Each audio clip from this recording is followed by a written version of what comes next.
जो मुझे सरकार की घबराहट लगी वो ये लगी, सरकार ने जो जीएसटी मैकेनिज्म बनाया था इससे जीएसटी कलेक्शन बढ़ा, लेकिन अब 5%, 12%, 18%, 28%, इसमें फिर सेस और जोड़ दिया। जैसे बड़ी कारों पे 28% जीएसटी लगता, 22% से, ये तो 50% हो गया। आप 5% की जगह आप 7.5% रखिए वो जीएसटी जिसमें कोई इनपुट क्रेडिट ना मिले। ये गवर्नमेंट अकाउंटिंग ही कॉलोनियल है। ये तो फेवर ही किंग चार्ल्स को करती है, हमें तो करती नहीं। ई एडिक्शन के शिकार हो रहे हैं हमारे बच्चे। ऑफिस में जाओ कोई काम नहीं कर रहा, सब यूट्यूब देख रहे हैं बैठे हुए। कौन सा यूट्यूब चैनल हिट हो रहा? कैरी मिनाटी साहब, जरा देख लेना कैरी मिनाटी साहब, क्या शानदार चीज है। हिट क्या हो रहा है? निगेटिव बात। नमस्कार, आदाब। मैं हूं मोहम्मद इमरान। जीएसटी को लेकर प्रधानमंत्री नरेंद्र मोदी ने लाल किले से किया था बड़ा ऐलान। अब उस ऐलान को पूरा करने के लिए फाइनेंस मिनिस्ट्री के साथ साथ कई अन्य विभाग और सभी राज्यों के वित्त मंत्री जुट चुके हैं। अब इस मामले को लेकर बड़ा अपडेट आया है। बड़ा अपडेट यह है 5, 12, 18 और 28 ये जीएसटी के स्लैब हैं। 5%, 12%, 18% और 28%। अपडेट यही है कि 12 और 18% में जितनी भी वस्तुएं हैं उसको 5% के स्लैब में लाने की तैयारी हो रही है। लेकिन आपने देखा होगा लोग पान मसाला खाते हैं, वो अभी फिलहाल 28% के स्लैब में है, लेकिन ये स्वास्थ्य के लिए बेहद हानिकारक है। इसीलिए इसको अब 40% के स्लैब में ले जाने की जद्दोजहद हो रही है। इस सब पर बात करने के लिए मेरे साथ हैं सीए आर के सिंह जी, जो अपना विचार मंथन संगठन भी चलाते हैं और लोगों को बताते हैं किस तरह से साइबर फ्रॉड से बचा जाए और आखिर क्या है फाइनेंशियल डेमोक्रेसी। इस सब पर लोगों के बीच जाते हैं, बताते हैं, समझाते हैं। हम इनसे अब समझते हैं जीएसटी की एबीसीडी और क्या नफा होगा और क्या नुकसान होगा। नमस्कार सिंह साहब, हमारे दर्शकों को आप बताइए कि जो प्रधानमंत्री नरेंद्र मोदी ने लाल किले से बड़ा ऐलान किया था, लोगों को लगा ना जाने वस्तुएं फ्री मिलने लगेंगी, तो वो ऐलान क्या था? नमस्कार इमरान जी, आपने बहुत महत्वपूर्ण विषय को आज उठाया है। और ये जो लाल किले से प्रधानमंत्री जी ने बोला है, ये जनता की राहत कम, सरकार की घबराहट ज्यादा है। टैक्स लगाने के दो कारण होते हैं, दो अप्रोच होती हैं। एक अप्रोच होती गवर्नमेंट को अपना कलेक्शन बढ़ाना होता अपने पॉलिटिकल कमिटमेंट या पॉलिटिकल इंटरेस्ट को साधने के लिए। डेवलप्ड कंट्री में जो अप्रोच होती है वो टैक्सेशन का सिस्टम होता देश का उत्पादन बढ़ाने के लिए, प्रोडक्शन बढ़ाने के लिए, पर कैपिटा इनकम बढ़ाने के लिए। आज भी हम पर कैपिटा इनकम में बिलो 130 रैंक हैं वर्ल्ड में। अब क्या हुआ, जो जीएसटी 2017 से आज 8 साल हो गए, जीएसटी स्टेबलाइज नहीं कर पाए, ट्रिब्यूनल बन नहीं पा रहे हैं, सर्कुलर रोज अमेंडमेंट के आ रहे हैं, इनपुट आउटपुट का क्या एडजस्टमेंट होगा, वैल्यू एडिशन सिस्टम क्या होगा, कोई डिफाइंड मैकेनिज्म नहीं ड्राफ्ट कर पा रहे हैं। ये तो असफलता की निशानी है। लेकिन लोगों को जाते आते तो पकड़ लेते हैं कि तुम पे जीएसटी बिल नहीं है, जीएसटी नहीं है, ईवे नहीं है। हाँ, वो भी गलत है। और बहुत मोटी मोटी मतलब लाखों रुपए की पेनल्टी लगा देते हैं। मेरा मानना है कि जीएसटी जो mechanism it is more suitable to bureaucrats and political parties, less suitable to common people and common businessman. फिलहाल मैं उस बात पे आता हूं जो प्रधानमंत्री ने कहा, जो मुझे सरकार की घबराहट लगी वो ये लगी, सरकार ने जो जीएसटी मैकेनिज्म बनाया था इससे जीएसटी कलेक्शन बढ़ा, लेकिन देश में डिमांड कम हो गई, इन्वेंट्री पाइल अप होने लगी, लोगों के गोदाम भर जा रहे हैं, डिपार्टमेंट स्टोर में एक्सपायरी डेट निकलती जा रही है, माल बिक नहीं रहा, तो सरकार को यह एहसास हो गया आने वाले समय में कितने ही कोड़े लगाओ, कितने ही जोर लगाओ, कलेक्शन पे इफेक्ट आएगा जब प्रोडक्शन ही नहीं होगा। तो इसलिए सरकार इसका एक रास्ता निकाल रही है। एक तो लोगों में कंजम्पशन लेवल बढ़ाने के लिए उन्हें लग रहा कुछ जो है, क्योंकि जीएसटी देने में बिजनेसमैन की कैपिटल लगती है। जी, जीएसटी टैक्स कमा के नहीं दिया जाता, पहले जीएसटी टैक्स दिया जाता फिर कमाता। तो आपकी जो कैपिटल पूंजी लगती है व्यापार में, प्लांट, पहले तो जमीन में हमारे यहाँ इतनी ज्यादा कॉस्ट है कि वर्ल्ड के किसी कंट्री में नहीं, यूरोप में कहीं नहीं, जहां बिजनेसमैन को जमीन की इतनी कॉस्ट पे करनी पर कॉस्ट ऑफ प्रोडक्शन बढ़ गई। फिर कॉस्ट ऑफ प्रोडक्शन, मशीनरी अपने यहाँ नहीं बनती, इंपोर्ट करती, वो बढ़ जाती है। लेबर हमें महंगी पड़ती है क्योंकि लेबर का स्किल सेंटर नहीं है, तो उसकी प्रोडक्टिविटी लो, जो लेबर को 10 पीस बनाने चाहिए वो 2 पीस बना पाता है दिन भर में, तो हमें लेबर कॉस्ट। तीसरी चीज, हमें पैसे चाहिए, पहले आपको जीएसटी देंगे फिर कमाएंगे। बिल्कुल सही। तो पूंजी लग रही है, जेब से निकाल के पहले जीएसटी जमा कर। अब आपने स्लैब बना दिया साहब 5%, 12%, 18%, 28%, उसमें फिर सेस और जोड़ दिया। जैसे बड़ी कारों पे 28% जीएसटी लगता, 22% से, तो 50% हो गया। और जीएसटी का कॉन्सेप्ट वैल्यू एडेड कॉन्सेप्ट होता है कि किसी आदमी को जीएसटी उतना ही देना पड़े जितना उसने प्रोडक्शन किया। मतलब अगर मैंने एक कपड़ा खरीदा, उस पर 100 रुपये जीएसटी दे दी, और कमीज बेची, तो कमीज बेचने पे जो मुझे जीएसटी देना पड़े, वो जीएसटी में 100 रुपये पे जो जीएसटी मैंने दिया वो माइनस हो जाए। वो इनपुट आउटपुट का मैकेनिज्म बड़ा फॉल्टी हो गया, उस वजह से लिटिगेशन बढ़ रही है, उस वजह से लोगों को हैवी पेनल्टी देनी पड़ रही है। सरकार जब जीएसटी कलेक्शन बताती है तो ये नहीं बताती कितने % से कितना कलेक्शन हुआ, कितना पेनल्टी से हुआ, कितना इंटरेस्ट से हुआ, कितना अनड्यू टैक्स असेसमेंट से हुआ। अब सरकार की घबराहट तो ये है कि माल बिक नहीं रहा देश में। अमेरिका ने वैसे ही 50% लगा दिया, 50% लगा दिया तो माल वहां तो बिकेगा नहीं, माल रुका रह जाएगा देश में ही।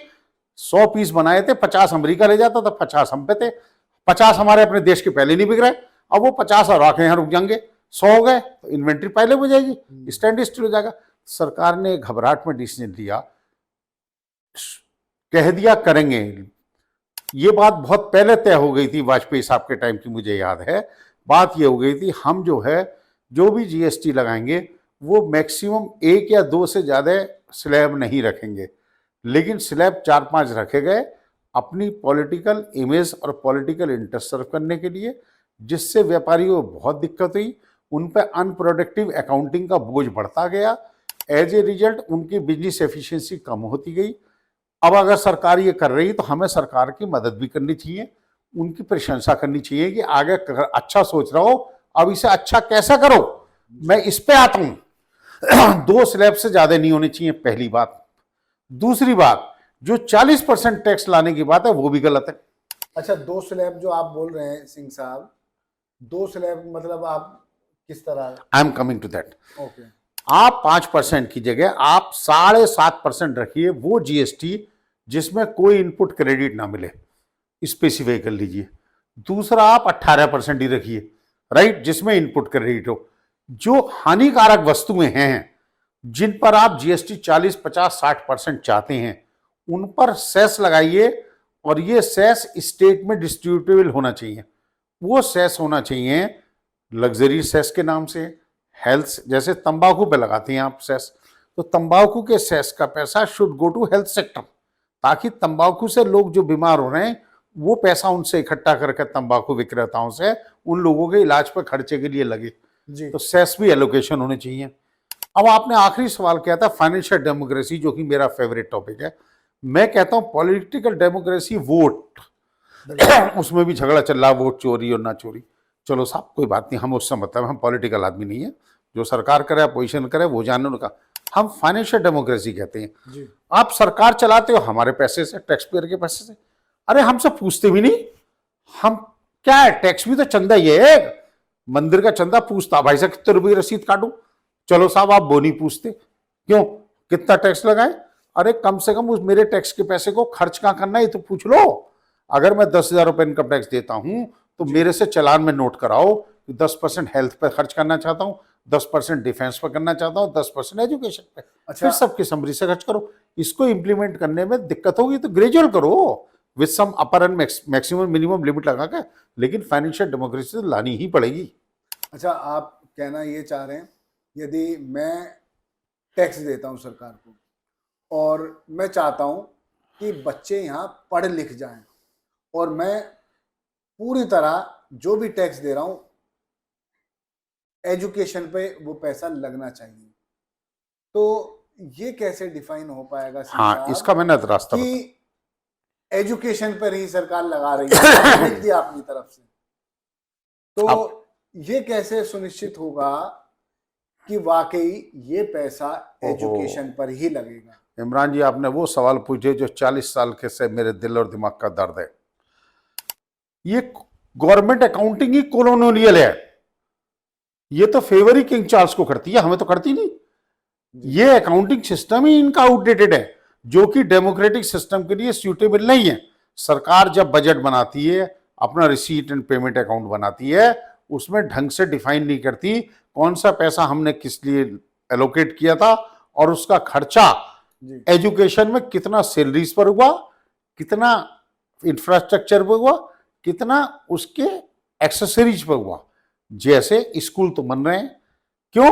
कॉन्ट्रैक्टर आते हैं, उसमें बड़ा मोटा सिस्टम होता है उसका भी। पता चला स्कूल 100 बना दिए, स्कूल में पानी आ नहीं रहा, टॉयलेट चल नहीं रहे, वो करोड़ों रुपए खराब पड़ा। जब तक उसमें फीचर रिच नहीं होंगे, जब तक उसमें अच्छे बोर्ड नहीं होंगे, अच्छे टॉयलेट के सीट्स नहीं लगे होंगे, पानी का सिस्टम ठीक नहीं होगा, बच्चों को फायदा केवल बिल्डिंग बनने से नहीं होता। जब तक वहां के टीचर्स की ट्रेनिंग पे पैसा अच्छा नहीं खर्च किया जाएगा, टीचर्स को आज दुनिया, आप सोचिए क्या हो रहा है, दुनिया कहां पहुंच रही है और हम पीछे जा रहे हैं। अरे आप बचपन में लिखने का सिखाते थे, होल्डर से निब डाल के मास्टर बताता था ऐसे पकड़ो होल्डर, जी ऐसे बनाओ। आज हम क्या करते हैं, आज हम मोबाइल और लैपटॉप पे काम करते हैं, लेकिन किसी स्कूल में सिखाया जाता है मोबाइल को कैसे हैंडल करो, मोबाइल पे कैसे टाइप करो, कौन सा सवाल पूछो, क्या लिखो क्या ना लिखो, क्या खतरनाक है। कोई बच्चों को एजुकेट नहीं कर रहा। ई एडिक्शन के शिकार हो रहे हैं हमारे बच्चे। ऑफिस में जाओ कोई काम नहीं कर रहा, सब यूट्यूब देख रहे हैं बैठे हुए, गवर्नमेंट अफसर से लेकर प्राइवेट दुकानदार तक। ऐसा क्यों हो रहा? क्योंकि उन्हें एजुकेट ही नहीं कर जा रहा कि मोबाइल आपका मास्टर नहीं है, मोबाइल आपका सर्वेंट है। ये सिस्टम, ये इंटरनेट हमारा सर्वेंट है, हमारा मास्टर नहीं है। हम सब छोड़ के घर में सब्जी जले जा रही है, खाना बन नहीं रहा, महिला लगी यूट्यूब पर ठुक ठुक ठुक ठुक ठुक बोले देख रहे हैं वीडियो देख देख के। सच है झूठ है, कोई सैंक्टिटी नहीं, किसी भी उसकी रेटिंग नहीं। मैंने कोई वीडियो पोस्ट कर दी, साहब करेले का ये इलाज होता नहीं होता, इसकी कोई सैंक्टिटी नहीं। अच्छा सिंह साहब, ये आपने बहुत अच्छी चीज उठाई कि वाकई जो सोशल मीडिया है, जैसे यूट्यूब है, इंस्टाग्राम है, फेसबुक है, ना जाने कहाँ कहाँ के वीडियो आते हैं और लोग हो जाते हैं बिजी। ये क्यों कर गया, अब मैं इसका राज खोलता हूं। आज ये मेरे देश के लिए बड़े राज खोलने की बात है। पता नहीं लोगों को पता नहीं पता, लेकिन मैंने जो अध्ययन किया, पढ़ा और जो मैंने समझा, मैं ये नहीं कहता जो मैं कहने जा रहा हूँ वो सच है, लेकिन मेरा आंकलन जो है, किंग चार्ल्स का सबसे छोटा भाई प्रिंस एडवर्ड है। प्रिंस एडवर्ड को रानी ने जिम्मेदारी दी थी कि क्योंकि हम सोवरेन कर चुके सारे कंट्री को, तो वो फॉर्मल एजुकेशन तो अपने आप डिसाइड करेंगे, नॉन फॉर्मल एजुकेशन का मैकेनिज्म ढूंढो सो दैट लोग हमारे माइंडसेट को टैली करें। ये नॉन फॉर्मल एजुकेशन का, सोशल मीडिया का आपके ऊपर एक थोपा गया, जिसको आप 200 साल बाद चीखेंगे लॉर्ड मैकाले की तरह कि हम पे ये सोशल मीडिया ने हमें खराब कर दिया। जैसे लॉर्ड मैकाले को आज रोते हैं, लॉर्ड मैकाले को रो रहा हो, आज जो हो रहा नहीं रो रहे। हमारे बच्चे खराब हो रहे हैं यूट्यूब से, हमारे बच्चे खराब हो रहे हैं व्हाट्सएप से, यूनिवर्सिटी से। बच्चों को काम नहीं आ रहा, स्किल नहीं आ रहा, बच्चों की स्पीच थेरेपी की जरूरत पड़ रही है, बोलना नहीं सीख पा रहे बच्चे, बातचीत नहीं कर पा रहे। दर्शकों को बता दूं, सिंह साहब ने लॉर्ड मैकाले का नाम लिया। आखिर कौन है लॉर्ड मैकाले? लॉर्ड मैकाले हैं जिन्होंने इंडिया में एजुकेशन सिस्टम में रिफॉर्म्स के लिए कई काम किए थे और उसी पैटर्न पर आज भी चला जा रहा है। तो ये जो सोशल मीडिया, ये भाई साहब वही तो आ गया। हमारे बच्चों को काम नहीं सीखने दे रहे, कोई ढंग का आपको एसी मैकेनिक नहीं मिलता। ड्राइवर सोचता मुझे केवल पहिया घुमाना, वो समझता ही नहीं ड्राइविंग स्किल में क्या क्या टॉपिंग चाहिए। आपका एसी मैकेनिक एसी एक लाइन ठीक कर देता तो खराब हो जाते हैं, स्किल ही नहीं सिखा रहे। गारमेंट इंडस्ट्री बांग्लादेश से पूरी इंडिया आनी थी, वियतनाम जा रही है, सब क्यों नहीं आ रही? क्योंकि हमारे पास टेलर ही नहीं है। इन टेलर को देसी मशीनों पर काम करना आता, एडवांस मशीन में काम करने वाला कोई ट्रेनिंग इंस्टीट्यूट ही नहीं है जो इनको टेलरिंग सिखा दे। कैसे कपड़ा उद्योग बढ़ेगा? आप कहते हो टैरिफ, टैरिफ तो बाद में बात आएगी, माल तो क्वालिटी का बनाओ। और माल क्वालिटी का बनाने के लिए देखिए आज की डेट में किताबों की एजुकेशन का जमाना गया। जब से ये इलेक्ट्रॉनिक वर्ड आया है जी। किताबी एजुकेशन 5% शिक्षा देगी, 95% वर्किंग एजुकेशन देगी। आज आप देखिए जो हाथ का हुनर है जिस पे, वही सफल है। हाथ का हुनर तो दो, बच्चे आते हैं एमएससी, पीएचडी, बीटेक, आता क्या है? वो कुछ नहीं आता, एक मेल नहीं लिख पाते ढंग से। बात इंटरव्यू में कैसे कपड़े पहन के आने, कैसे बात करनी है, उनको बात का पता चला लोग टी शर्ट बरमूडा पहन के ऑफिस जा रहे हैं। What is this happening? अरे ऑफिस में अगर ऐसे जाएंगे तो डिसिप्लिन नहीं होगा आपकी काम की। रीडर डाइजेस्ट ने स्टडी करके कहा था जब फ्राइडे ड्रेसिंग कॉन्सेप्ट आया था कि फ्राइडे को जब लोग इनफॉर्मल ड्रेस में आ जाते थे तो प्रोडक्टिविटी 25 से 30% कम हो गई थी। तो ये सब चीजें सिखाने की जरूरत है। आपको एटिकेट एंड मैनरिज्म सिखानी है। खाना बचपन में पुराना हमारे टाइम पे स्कूलों में एजुकेशन होती थी, नखून काटो, बाल ऐसे करो, बड़ों को ऐसा आदर करो, बड़ों के साथ नमस्ते ऐसे करो, ये करो। ये सब सिखाया नहीं जा रहा, यूट्यूब पे सिखाया जा रहा। क्या कौन सा यूट्यूब चैनल हिट हो रहा? कैरी मिनाती साहब, जरा देख लेना कैरी मिनाती साहब, क्या शानदार चीज है। हिट क्या हो रहा है? निगेटिव बातें, पॉजिटिव बातें हिट नहीं हो रही। तो मेरी बार बार आपसे जो कहना है, जीएसटी की बात हमने शुरू करी थी, जीएसटी की बात पे मैं आता हूं। ये जो गवर्नमेंट का डिसीजन है, मैं इसकी तारीफ करता हूं और साथ में गवर्नमेंट से रिक्वेस्ट करता हूं, देर आए दुरुस्त आए, पीछे जो गलती है उसे ठीक करो। फिर रिक्वेस्ट कर रहा हूं केवल 2 स्लैब रखो, एक स्लैब जिसमें इनपुट नहीं मिलेगा, एक स्लैब जिसमें इनपुट मिलेगा। जो हैजार्डस गुड्स हैं उन पे सेस लगाओ, उनका जीएसटी का स्लैब मत क्रिएट करो। That will be best solution for country. और फाइनेंशियल डेमोक्रेसी की फिर कहूंगा, जनता से पूछना शुरू करो वो अपना टैक्स पेयर पैसा कहाँ खर्च करना चाहते हैं। फ्री की रेवड़ी बांट रहा हो सब, केजरीवाल साहब ने शुरू करा था, सब पार्टियों ने उठा लिया। अब अनाज मिल रहा, वो मिल रहा, वर्कर कह रहा मैं काम करके करूंगा, काम तो मेरा वैसे चल रहा। लोग कहते हैं, मजदूर कहते हैं कि साहब पेट तो भर ही रहा है, तो जब पेट भर रहा है तो काम भी करके क्या करेंगे? यस, क्यों काम है उस पर, यूट्यूब है, देख रहा दिन भर। आप जाइए किसी हॉस्पिटल में, रात के डॉक्टर नाइट ड्यूटी के बैठे हुए यूट्यूब देखते रहते हैं। आप देखिए सिक्योरिटी गार्ड क्यों चोरी हो रही है, सिक्योरिटी गार्ड बैठे यूट्यूब देखते रहते हैं। थाने में पुलिस चौकी पे यूट्यूब देखते रहते हैं, व्हाट्सएप देखते रहते हैं, फेसबुक देखते रहते हैं और खुश होते रहते हैं। फैंटेसी वर्ल्ड में आ गए हैं हम लोग, फिजिकल वर्ल्ड से दूर हो गए, कल्पनाओं के जीवन जी रहे हैं। यूट्यूब पे देख के खुश होते रहते हैं, करेले से सोइला सीख रहे हैं। मेरा साहब एक ड्राइवर था, बड़ा अच्छी बात की उसने।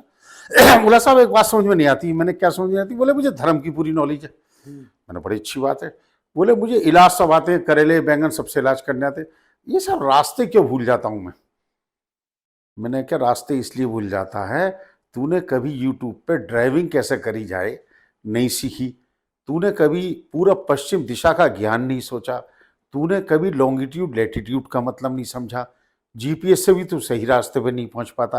तेरा दिमाग तो सोशल मीडिया में करेले के 100 ट्रीटमेंट और भगवान राम ने सीता माता से क्या कहा था उसकी व्याख्या करने में लगा हुआ है। जैसे तू ही वहां खड़ा था जब भगवान जी हमारे कह रहे थे सीता माता से, भैया जो तुम्हारा काम है, काम से काम सीखो कम चीखो, काम सीखो कम चीखो। जो काम आपको मिला है सब काम महान हैं। जूता गाड़ने का काम भी महान है, कपड़े धोने का काम भी महान है, कंप्यूटर चलाने का काम भी महान है। अपने काम में हुनर हासिल करो कि दुनिया तुम्हें सलाम करे। तीसरी, सरकार से मेरी एक रिक्वेस्ट, बहुत बड़ी रिक्वेस्ट है, देश में नाम वालों को मत दो इनाम, काम वालों को इनाम दो। आप हमेशा इनाम देते हो, सारे अवार्ड देते हो केवल जिनका नाम ऊपर उठा हुआ है, जो अच्छा काम कर रहे हैं देश में। क्या आज तक आपने किसी मोची को नहीं नाम दिया जिसने बहुत अच्छा काम किया हो? किसी धोबी को नहीं दिया, कुछ राजमिस्त्री को नहीं दिया, किसी मैकेनिक को नहीं दिया जिसने अच्छा काम किया। आपने केवल बड़े पद पे बैठे हुए पॉलिटिकल और ब्यूरोक्रेटिक मठाधीशों को दिया, या जो क्रिकेट या फिल्म स्टार बड़े हो जाते हैं, नहीं, जिन पे पैसा होता है, हाँ, जो ऑलरेडी टॉप पे बैठे हैं उन्हें इनाम देते हैं। देश में रिवार्ड एंड मैकेनिक आम आदमी के लिए बनाइए। जो आदमी अच्छा काम कर रहा है उसको रिवार्ड करिए। ये कोई एसी मैकेनिक भी बहुत अच्छा मिल सकता। मुझे 35 साल पुरानी बात याद है, एक राजस्थान परिवहन निगम की बस चलती थी, लोग खड़े होकर भी उसमें जाते थे। हल्द्वानी से दिल्ली तक आते थे, जयपुर जाती थी वो, और राजस्थान रोडवेज उसका ड्राइवर ऐसी बस चलाता था, सबसे जल्दी पहुंचाता था, पेट का पानी नहीं हिलता था। उस ड्राइवर को कभी इनाम नहीं मिला, लेकिन रतन टाटा को इनाम मिल जाएगा जो बसें बनाते थे। तो ये डिफरेंस समझिए, काम वाले को इनाम दीजिए, नाम वाले को। Learn to respect the good people, not the great people. Great people हैं, ग्रेट है, हम तारीफ कर रहे हैं, लेकिन इनाम थोड़ा अच्छे लोगों को भी दे जी, दो, ताकि जो एनकरेज हो लोग। भाई, काम करने वाले आदमी को काम में मन कैसे लगेगा? काम वाले को सम्मान मिलना चाहिए ना भाई साहब। बिल्कुल। सम्मान तो दीजिए अच्छे काम करने वाले वर्कर्स को। और हर डिस्ट्रिक्ट में स्टेट की ड्यूटी लगाओ, वो हर महीने हर क्षेत्र के बेस्ट काम करने वाले को बुला के अपने दफ्तर में सम्मानित करे। आप देखना देश की दिशा बदल जाएगी।